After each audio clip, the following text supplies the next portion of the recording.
Bonjour à tous, aujourd'hui j'ai le plaisir de vous proposer cette 19e vidéo qui s'intitule La magie ou quand l'âme agit. Alors, bien entendu, on ne va pas se cantonner à la sorcellerie et maraboutisme, etc. et le côté Harry Potter ou prestidigitation qui est quelque part un peu extrême. Non, on va voir plutôt, on va tenter d'élargir le champ de conscience par rapport à ce sujet. Alors, je vais commencer par une citation de Sigmund Freud, le père de la psychanalyse, qui date de 1850 à peu près, donc il y a 170 ans, et qui dit la chose suivante: les mots et la magie étaient à l'origine une seule et même chose. Aujourd'hui encore, les mots conservent une grande partie de leur pouvoir magique. Alors, qu'est-ce que cela signifie par les mots et la magie? Alors, peut-être on peut le corréler à ce qu'a dit également Goethe, à savoir à l'origine, la vibration engendrait le monde. Alors, si on est dans un côté plus terre-à-terre quelque part, on peut prendre un exemple de la vie de tous les jours. Si par exemple vous dites à un gamin, que ce soit votre enfant ou bien que ce soit un professeur qui lui dit ça, qui est assez jeune ou peu importe, hein, même adolescent, et il commet une maladresse et en quelque sorte il fait tomber quelque chose. Et l'adulte va s'énerver contre lui en lui disant t'es un bon à rien. Et en fait, si l'enfant ne dit mot consent, quelque part, il s'imbibe, il accepte, son inconscient, son subconscient s'imbibe de cette croyance du fait qu'il est justement littéralement bon à rien, c'est-à-dire qu'il ne sait rien faire de ses mains et qu'il est gauche. En fait, il va se paramétrer, il va, entre guillemets, se programmer, se conditionner inconsciemment pour être dans ce schéma-là de réalisation et de croyance. C'est-à-dire que, quelque part, parfois, il va commettre des maladresses sans véritablement... Euh, c'est pas un manque d'habilité, c'est juste parce que il va aller dans le sens de cette croyance. Donc, du coup, dès lors que il aura un échec dans la vie, que ce soit une rupture amoureuse, un licenciement et autres, il reviendra toujours à cette forme de vérité dans le sens de papa avait raison, le prof avait raison, je suis vraiment moins que rien, etc., etc. Donc ça, en fait, ce conditionnement et la force des mots est très impactante et on minimise très souvent ce qu'on peut dire aux gens, comment on peut les blesser. Un mot peut véritablement terrasser une personne. On minimise en fait l'impact qu'on peut avoir chez les jeunes, mais aussi sur les moins jeunes, tout simplement. Et ça, c'est vraiment quelque chose qui est à la fois, en fait, le degré de magie dépend du degré aussi d'acceptation. Donc ça, c'est vraiment un schéma de symbiose qu'on verra plus tard.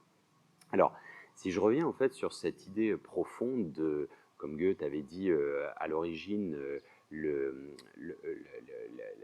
monde a été engendré par la vibration, quelque part ça fait écho à la Genèse, donc texte biblique, alors sans rentrer dans le dogme bien entendu, c'est plutôt du degré philosophique et culturel. Il est dit, comme tout le monde le sait, au commencement était le Verbe et le Verbe était Dieu et le Verbe était en Dieu. Il était au commencement en Dieu, tout par lui a été fait et sans lui n'a été fait rien de ce qui existe. Alors, qu'est-ce que ça veut dire? On connaît tous plus ou moins cette phrase, notamment le début, au commencement était le Verbe était en Dieu et le Verbe était Dieu, etc. Mais cela étant, c'est pas très évocateur pour la plupart d'entre nous. Alors qu'est-ce que ça veut dire concrètement? Alors il faudrait substituer, changer le mot verbe par le mot logos. C'est une, entre guillemets, traduction limitative. Le mot logos, en grec, revêt en fait trois significations. Un verbe, que ce soit le mot verbe ou le mot, on a à la base une signification et également une euphonie, un son. Le mot logos revêtait une plus large perspective. À vrai dire, il y avait en effet la notion pour chaque mot de l'euphonie, le son, que l'on peut traduire d'une langue à autre, ça va changer, ça va être une musique différente, donc le son, en effet, qui est joli en quelque sorte, qui est plutôt de l'ordre de l'esthétisme. Donc le son, la signification, jusque-là c'est toujours la même chose, et la troisième, c'était la dimension énergétique, vibratoire liée aux fréquences. Et comme on l'a vu, comme le disait Tesla, si vous voulez trouver le secret de l'univers, réfléchissez en termes d'énergie, de fréquence et de vibration. Je vous invite à faire un retour sur la clé 12 sur l'énergie. Et en fait, on le sait qu'en effet, comme on l'a vu, comme Einstein l'avait dit, il n'y a pas de matière. Tout ce que nous avons appelé matière, palpable, tangible, c'est de l'énergie dont la vibration a été grandement réduite pour être perceptible pour nos sens. Donc, il n'y a que de la matière, il n'y a pas de matière littéralement, à proprement parler, ce ne sont que des vecteurs de force qui sont en force d'opposition. Par exemple, le sol me semble solide, et notamment on peut supporter mon poids. Bon, bah, si je faisais 250 kg, et les planches de bois peut-être ne supporteraient pas. Mais cela étant, en fait, il y a un vecteur d'opposition. Je fais à peu près 70 kg et il est capable de porter ça. Donc en fait, ce sont des vecteurs de force. Donc c'est ça qui nous semble tangible. Cela étant, notre manière de penser est également de l'énergie. C'est scientifique, hein, il suffit de mettre des électrodes sur votre cerveau et on va prendre une sorte de mesure, on va pouvoir mesurer ces fréquences sur un plan hertzien, et, enfin, avec cette nomenclature. Voilà. Donc, et si on en vient à cette idée que le Bouddha, assez puissante, il disait en gros, ce que vous pensez, vous le devenez, ce que vous imaginez, vous le créez, et ce que vous sentez, ressentez, vous l'attirez. Et quelque part, c'est du magnétisme. Magnet, en anglais, ça veut dire aimant, ça veut dire qu'on attire, d'accord?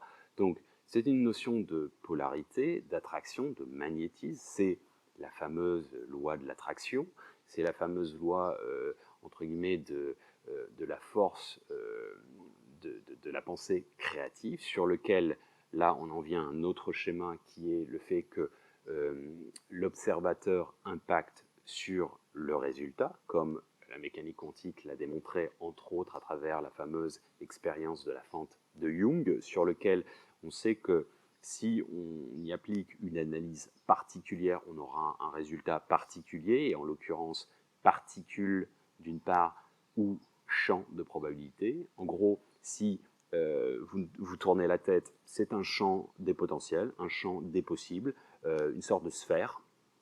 Quelle est les probabilités, et dès lors que vous posez votre attention, ça ne devient plus qu'un état parmi tant d'autres, c'est une particule, et en l'occurrence, c'est ce que je vous ai déjà expliqué, c'est le principe, entre guillemets, de, comme si, par exemple, je vous faisais, vas-y, je choisis un doigt, entre guillemets, même si c'est le même, bien entendu, mais la roue du casino, qui est en sphère de conscience, en quelque sorte, ce serait le champ quantique des probabilités, et paf, qui s'arrête sur un état, un numéro, parmi, je ne sais pas, 59 ou 60, et dès lors, ce serait la particule. Et c'est en ce sens notamment que Pascal a dit la phrase suivante, qui est très très puissante, et on ne sait pas à quoi il fait référence. Il dit « c'est une sphère dont le centre est partout et la circonférence est nulle part ». C'est une sphère dont le centre est partout et la circonférence est nulle part. Alors, certains y accolent la notion de Dieu, d'autres la notion de conscience, et encore d'autres à la notion de mécanique quantique. Et à vrai dire, bon, ben, la fameuse particule de Dieu, le pixel, le boson d'Higgs, ça a été justement nommé par les scientifiques eux-mêmes, hein, la particule de Dieu. Donc, quelque part, peut-être que ce soit Dieu, la conscience, peu importe la terminologie, la conscience ou bien la physique quantique, peut-être qu'en fait, Pascal voulait dire exactement la même chose, et que tous ces schémas ne sont que, entre guillemets, des synonymes pour évoquer la même chose, de la même manière que je peux dire le vivant, la source, le grand tout, l'âme du monde, etc., pour définir, entre guillemets, un concept abstrait sur lequel on essaie de tourner autour depuis un petit moment déjà, depuis ces 19 clés déjà, et sur lequel on pourrait épiloguer des heures et des heures. Voilà.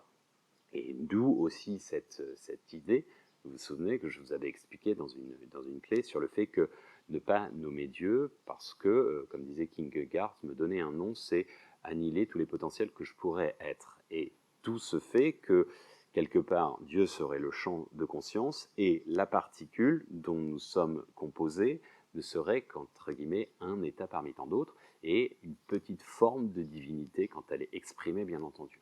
Donc, on en revient, en fait, on tourne en rond toujours par rapport à ce principe en quelque sorte, mais ce qui est intéressant, c'est aussi à travers ce postulat, cette constatation que l'observateur, l'objet observé, l'observation, c'est une triptyque dissociable, dissociée, mais aussi en tant que bloc. Et la preuve en est, par expérience, quand vous faites oh, devant un paysage, il n'y a plus de je trouve ça beau, ça, l'expérimentation, le paysage, je suis le paysage est moi, et ainsi de suite quelque part. Il y a une espèce de fusion, dissolution, etc. Enfin, peu importe, à la limite, les mots manquent à la fin.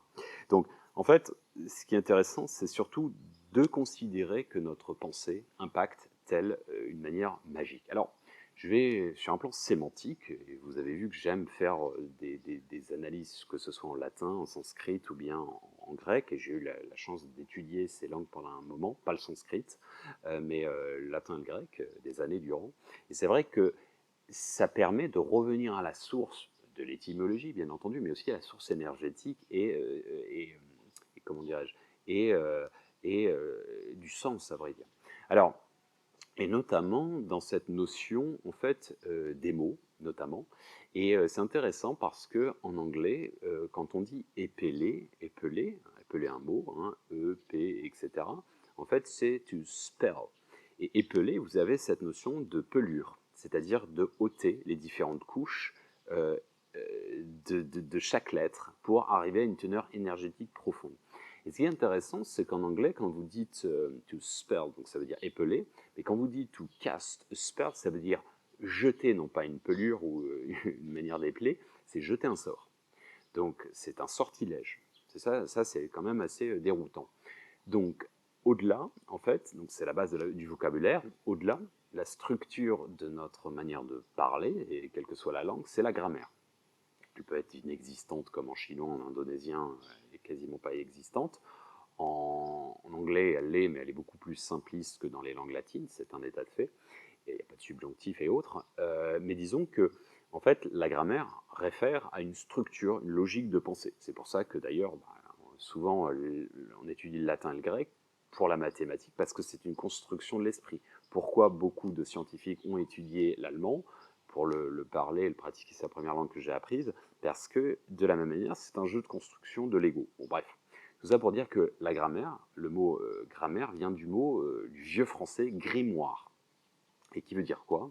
C'est un livre de magie à la base, c'est un livre de sorcellerie, euh, un ouvrage de recettes de magie, tout simplement. Donc quelque part, c'est intriguant de se dire que, en effet, on a utilisé la langue, à la base, si on se dit qu'on communique par stimuli, comme les animaux, des sons assez vagues, etc., pour être précis, et quelque part aussi pour ancrer énergétiquement des informations et aussi avoir un impact sur les autres. Alors, on peut aller plus loin dans cette idée et sur cette notion de forme-pensée à travers des mots, à travers une adhésion à des idées qui ont un effet de magie quelque part. La forme pensée des égrégores. Donc les égrégores, c'est en gros, c'est pour le visualiser, c'est comme un nuage de condensation. C'est-à-dire que mes petites idées, elles ont le petit crédit énergétique, affectif, etc. Et si j'adhère à une idée mainstream, par exemple, je vais aller dessus et en fait, je vais l'accréditer. Je vais la cautionner, etc. Par ailleurs, elle a un effet aussi miroir, c'est-à-dire qu'elle va me façonner, etc. Donc il y a une espèce d'effet boule de neige. C'est pour ça que de temps en temps, il y a des choses comme ça qui reviennent de manière récurrente. Alors, c'est les médias qui les entretiennent, c'est les influenceurs qui le développent, qui le répandent, etc. C'est une réalité, mais peu importe, à la limite, c'est l'œuf et la poule. C'est-à-dire que plus on adhère à une idée, plus elles prennent du poids dans le cloud, dans l'akasha, dans le monde des idées de Platon, dans les champs morphiques, etc. Et plus elles vont avoir une conséquence réelle. Alors, c'est à la fois fascinant, intéressant et effrayant. La sinistrose ambiante, c'est-à-dire le scepticisme, le doute, la peur, l'égrégore peur qui est entretenu à travers notamment l'expérience de vie qu'on est en train de vivre à travers cette pandémie et autres, cette peur, cette aigreur, cette lassitude s'auto-entretient. Et si vous regardez les news, si vous regardez le zapping, ce genre de truc, eh ben, vous allez être autoconditionné, ça va amplifier le phénomène. Du fait que le nuage va être entretenu encore plus. Et ce nuage va encore plus vous impacter et impacter d'autres gens. Alors on peut reprendre le schéma différemment comme je vous l'ai déjà expliqué, plus vous vous éveillez, plus je m'éveille, plus il s'éveille, plus elle s'éveille, plus nous nous éveillons, plus il s'éveille, etc. Donc en fait, c'est de sortes de vases communicants à double effet. C'est comme un couteau, ça a double tranchant, ça peut soit détruire, soit... Mais de la même manière que l'observation en mécanique quantique, à savoir le scepticisme, crée le fruit de l'échec, enfin l'entretien, on le prépare, tout au moins, on le met en bonne condition, et en revanche, l'optimisme prépare le terrain, plante les graines de la réussite. Donc, d'où cet ancrage, que je répète assez bon nombre de fois, et ma philosophie, je rêve d'insuffler un élan. Alors, je me l'applique à moi et à mon entourage, j'essaie de l'enseigner, mais j'espère que ça peut créer un effet papillon. Et encore une fois, modestement, c'est pas pour être à l'initiative de quelque chose, c'est juste parce que j'ai quand même plus... je suis plus satisfait de voir un monde qui va de mieux en mieux qu'un monde qui part en décrépitude. C'est un état de fait. Donc, et je pourrais m'en foutre, mais non, j'ai un altruisme, comme vous l'avez aussi, j'imagine, et ainsi de suite. Donc, on a cette sécrétion d'oxytocine à appartenir à quelque chose, un ensemble, et surtout d'avoir cette satisfaction de faire des choses ensemble positives. Ça, c'est le propre qui est lié notamment à l'humanitaire, aux dimensions caritatives, associatives, etc. Pas besoin d'être Mère Teresa et de partir à Pétaouchnok, à l'autre bout du monde. Hein. On peut très bien faire l'humanitaire, filer un coup de main à votre voisine, la grand-mère, l'aider à prendre ses courses, ou tout simplement, je ne sais pas, aller passer une heure par-ci par-là, une fois par mois, je ne sais rien, au Resto du Cœur ou autre.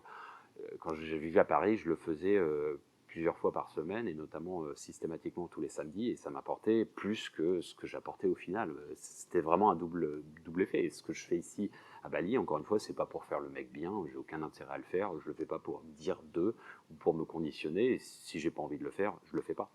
Et donc voilà. Mais tout ça pour dire que c'est dans le deux sens. C'est si on se conditionne dans cette optique, oui, le nouveau paradigme est en train de se mettre en place et les choses vont aller de mieux en mieux, etc. Ça le fera. Alors c'est pour ça, je me répète, moi je prône et je souhaite insuffler cette idée de lucidité, c'est-à-dire pas être des moutons de panurge et des lapins de 6 jours, hein, c'est pas l'idée, c'est d'être lucide, mais pas non plus aigri. On peut constater une quadrature du cercle, hein, c'est la notion d'apocalypse, c'est une réalité. Ne pas extérioriser, c'est-à-dire ne pas mettre la responsabilité sur tout le monde, on a aussi notre part, on est co-créateur dans ça, donc ça c'est une lucidité bienveillante. Ensuite, pour aussi de faire le constat de ce qu'on n'est pas ou ce qu'on ne veut pas. Ensuite, un optimisme, parce que oui, c'est dur, oui, ça va être compliqué, mais si on n'a pas d'enthousiasme traversé par le divin, ce sera plié, c'est mort, autant rien faire. Et puis brûler des cierges, ou brûler par les deux bouts aussi, on peut dire ouais, c'est mort, c'est plié, donc autant aller, enfin voilà, ne pas faire attention à sa santé, défoncer encore plus la planète, etc., etc. Enfin, on peut y aller dans ce cas-là, en se disant voilà, bon, c'est plié. Bon, donc optimisme et ensuite pragmatisme. Je pense que j'ai essayé. Donc pragmatisme, c'est de la pratique de l'état de pensée, de la discipline, d'entreprendre des choses tout simplement. Et c'est pas nécessairement faire des choses extraordinaires qui vont révolutionner la planète. C'est juste de faire des petites choses à petite échelle, même si vous le faites déjà pour une personne ou deux, ou qui sauve une vie sauve le monde, hein, comme on dit dans un proverbe juif. Bon, voilà, tout ça pour revenir à cette notion de forme pensée, d'égrégores, qui sont en fait impactants. Alors, je vais vous donner encore des autres formes, type d'égrégores comme telles. Forme pensée, un simple exemple, la Seconde Guerre mondiale, et la première c'est pareil, c'est une volonté non pas des dirigeants, mais du peuple. Je suis désolé, je vais peut-être même choquer certains, mais la situation de sinistrose, il faut arrêter de l'extérioriser et de dire c'est la faute du gouvernement de l'ombre, etc. Bah oui, enfin, il suffit d'analyser un petit peu la situation et c'est pas que lié au Covid, hein, c'est dans l'absolu, les réseaux sociaux, les commentaires YouTube et autres, comment dire, l'ignorance, et c'est surtout la cupidité, dans l'absolu, le je m'en foutisme et autres, cette malveillance entre les gens, elle n'a pas été créée. Alors vous allez dire l'éducation, etc., le système a fait. Oui, enfin, système, et à un moment, il a bon dos, parce que c'est nous tous aussi, hein, donc quelque part. Et moi, j'ai pas plus peur d'un gouvernement de l'ombre que d'un chaos de citoyens qui ne se reconnaissent pas et qui veulent défoncer tout, quoi, hein. Donc là-dessus, je vois la méchanceté à tous les étages, à tous les niveaux, et il y a pas de frontières, hein, il n'y a pas de couleur, il n'y a pas de frontières, il y en a ici, il y a de la manipulation, il y a de la corruption, c'est pas un Eldorado. Et ça, je pense il est sage et sain de remettre dans un contexte parfois c'est toujours plus facile, hein, de dire ouais, alors le gouvernement machin, oui, ben on peut changer 10 fois de gouvernement, ça changera pas grand chose. C'est un système, en plus un gouvernement national, un gouverneur mondial, etc. C'est enchevêtré dans une espèce de truc scellé. Donc personnellement, je pense véritablement que les changements peuvent s'opérer au niveau local, coordonné, enfin corrélé, c'est-à-dire local avec du réseau, c'est-à-dire qu'à un moment, eh ben, ça se met en place, ça fonctionne, et ben, la tendance suivra quelque part. Et je pense profondément à quelque chose de plutôt pacifique que le chaos, comme je vous ai déjà expliqué cette idée de prendre des petites pièces d'une œuvre d'art qui est en décrépitude et le renforcer au laser. Alors c'est pas l'idée, c'est pas de refaire un système 2.0, reconsommer encore plus tout le manque qu'on a eu. C'est pas ça, hein, c'est de le repenser dans son entièreté et bienveillant, harmonieux, dans l'intérêt collectif, etc., etc., avec une vision, une perception de collaboration, etc., etc. Bon, ça, c'est tout ce dont je parle dans tous mes ouvrages, et notamment expressément dans Sage Passage. Voilà, à bon entendeur. Salut. Alors, dans la notion quand même de conditionnement de masse, il y a notamment Édouard Bernays qui a utilisé des techniques prouvées. Donc, Édouard Bernays, c'est le neveu de Sigmund Freud, donc bien influencé. C'est un Autrichien à la base, il a migré aux États-Unis et il s'est rendu compte qu'il était facile de manipuler les masses. Mais alors ça, franchement, c'est très très facile, on le voit, c'est-à-dire qu'il y a du mainstream et puis après il y a aussi du contre-courant. Et le contre-courant, souvent, c'est aussi du motonnage, parce que c'est très facile d'infiltrer avec des trolls et de raconter n'importe quoi, de la fake news, etc. Et ça devient, encore une fois, de la dualité, du bipolaire, etc.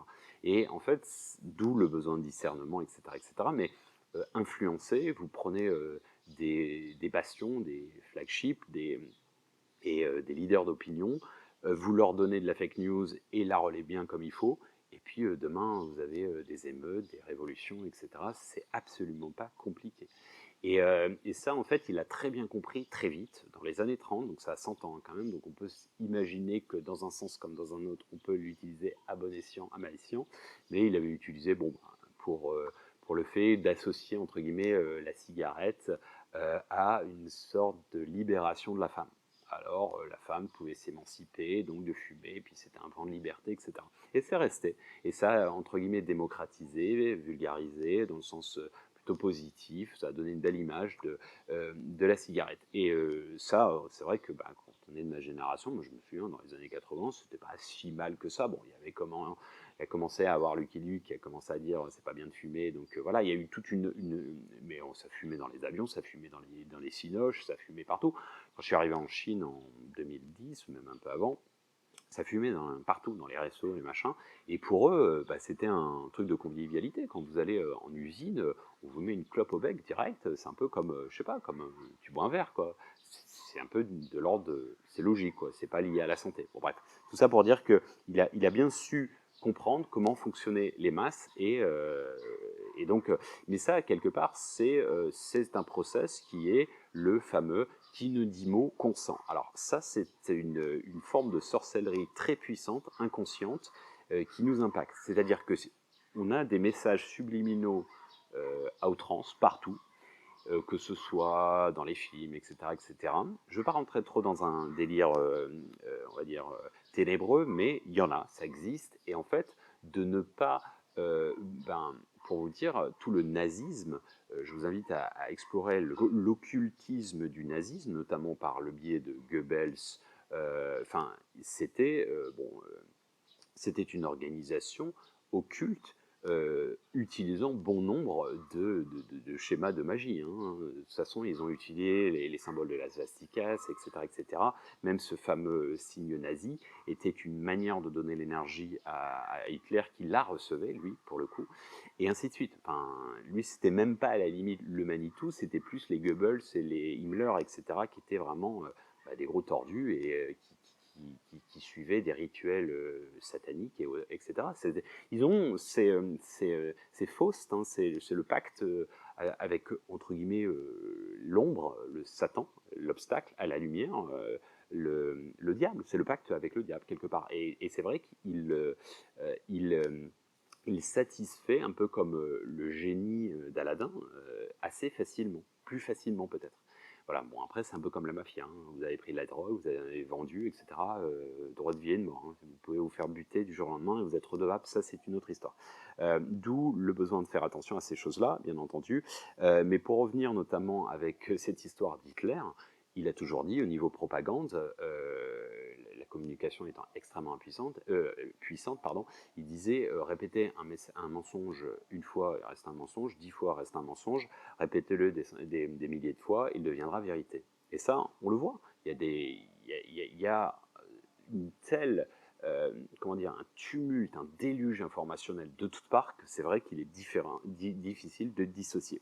Alors, on peut aller, sans aller trop loin, le marketing, c'est très simple, hein, on nous bourre la tête depuis qu'on est gamin avec si le shampoing qu'il faut prendre avec les belles tahitiennes dans une fontaine et autres, forcément on sera heureux. Tous ces schémas associatifs, etc., ou au contraire, si vous ne l'avez pas, vous allez... Enfin, le marketing, la base, définition du marketing, pour l'étudier et le pratiquer depuis plus de 20 ans, c'est quoi? C'est de créer des besoins. De créer des besoins dont on n'a pas besoin, profondément.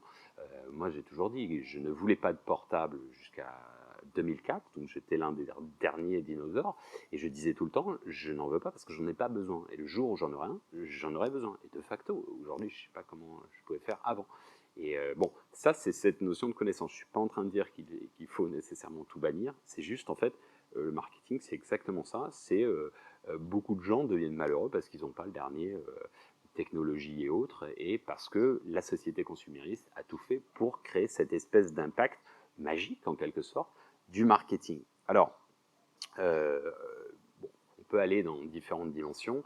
Cela étant, il reste quand même une chose positive, c'est qu'on a quand même le libre arbitre. Le libre arbitre, c'est à nous de dire oui ou non, de poser la jauge et de faire ce choix. C'est ça, quelque part, aussi l'apocalypse, c'est de faire un choix. Ok, il y a un constat de fait, de ce qu'on n'aime pas, le système, etc., nos vies individuelles, etc., mais libre à nous de dire stop, de dire non. Vous n'êtes pas obligé d'avoir une carte bleue. Bon, c'est vrai que c'est quand même un peu limitant. Le boycott, la consommation, c'est libre à vous. On a le choix, encore une fois. Et quelque part, c'est le consommateur, pour être un peu dans le commerce, c'est le consommateur qui est le roi, hein, c'est celui qui passe à la caisse. Donc si les gens s'organisent, je ne sais pas, demain pour demander, mais même pas demander, imposer du bio partout et sur les autres produits on met merde, c'est-à-dire que les multinationales n'ont plus le droit de polluer, de produire des produits raffinés, des vrais poisons, etc. C'est quand même assez hallucinant. Dans le textile, il y a eu des mesures pour éviter des azoïques, c'est-à-dire des polluants de la nature qui pouvaient abîmer la peau, etc. Ce qui est totalement normal. Ce qui est totalement normal. Et si on a pu le faire pour le textile, et c'est progressif, parce qu'un leader d'opinion, un géant du prêt-à-porter a décrété il y a 3 ans que tout devait passer en éco-friendly, en équitable, etc., etc. Nous, ça faisait 10 ans qu'on était dessus et que tout le monde disait oui, mais c'est plus cher. Et voilà, tout le monde se rue, mais c'est très bien, ça veut dire que nous aspirons à être... Après, il faut voir aussi derrière, parce que l'organique, parfois, quand vous avez besoin de recycler ou de nettoyer des produits et que vous utilisez plein de produits chimiques et autres, c'est foutre un peu la poussière sous le divan ou dans une autre chambre, pour être plus... Donc, il faut faire attention. Mais disons que dans l'absolu, c'est nous, en tant que consommateurs, donc en quelque sorte, il est possible de casser ce contrat inconscient qui ne dit mot consent. Si on ne dit rien, si on ne se manifeste pas, je ne dis pas manifester nécessairement dans la rue, c'est expressément, de par sa pensée, son cœur, etc. Alors justement, on va en venir à cette notion de pratique, je vous invite véritablement à visualiser votre degré d'influence, c'est-à-dire réceptive et passive. Active, c'est-à-dire votre force de persuasion des gens en général, votre environnement, les personnes en les listant, vos collègues, vos amis, votre famille, etc. Et de voir aussi votre degré, entre guillemets, d'acceptation des actualités, de la manière dont vous la digérez, vous discernez le vrai du faux, etc. De la manière dont vous laissez prendre aussi par le jeu les charmeuses de serpents du système consumériste, etc., etc. Je vous invite à visualiser ça. Et aussi, d'autre part, je vous invite à faire ce jeu, alors de vous protéger avec une méditation, la boule de lumière. Donc, elle est disponible, on l'a créée pour telle, elle dure 10 minutes. Vous l'avez sur Internet, sur YouTube. C'est 10 minutes et en fait, ça permet vraiment de se protéger des mauvaises ondes, justement des potentiels maraboutisme ou autres, et ça permet vraiment de s'ancrer dans la matière et surtout de se protéger des énergies négatives. 1 et 3. Également, je vous invite à faire ce jeu, une sorte de petit rituel, c'est pas de la magie, bien loin de là. C'est juste en fait, c'est plus de la psychanalyse, notez en quelque sorte, ou dites à l'oral tout ce que vous n'aimez pas du système et de dire que vous n'êtes pas en faveur de ça. Donc en gros, c'est un contrat de rupture sur lequel vous notifiez que vous n'êtes pas en accord avec ceci, cela, etc. Ou que vous n'aimez pas, et vous pouvez symboliquement brûler le papier, etc., etc., pour envoyer une sorte de message inconscient à votre inconscient et à la conscience en général en disant non, je n'accepte pas ça, je ne suis pas ça, je suis différent, je suis ce que je suis. Voilà, je vous invite véritablement à regarder, à méditer activement, passivement, intuitivement, et à regarder peut-être plusieurs fois cette vidéo, de tenter d'y extraire les points essentiels, la substance, de le reformuler, éventuellement de le synthétiser, de le transmettre à d'autres personnes pour visualiser votre degré d'acceptation, de compréhension, si besoin d'approfondir, et puis aussi, pourquoi pas, de transférer de partager cette vidéo afin de voir comment les autres personnes le perçoivent, et éventuellement pour mettre en commun, et de là peut-être ouvrir votre champ de conscience. Voilà, il s'agit d'une clé. Petit à petit, vous êtes en train de façonner votre propre passe-partout, par seul vous incarnez à la fois le serrurier et la porte, et vous ouvrez les portes de la conscience comme bon vous semble, à votre rythme, bien entendu. Tous les chemins mènent à Rome et au Dôme. À bon entendeur, salut.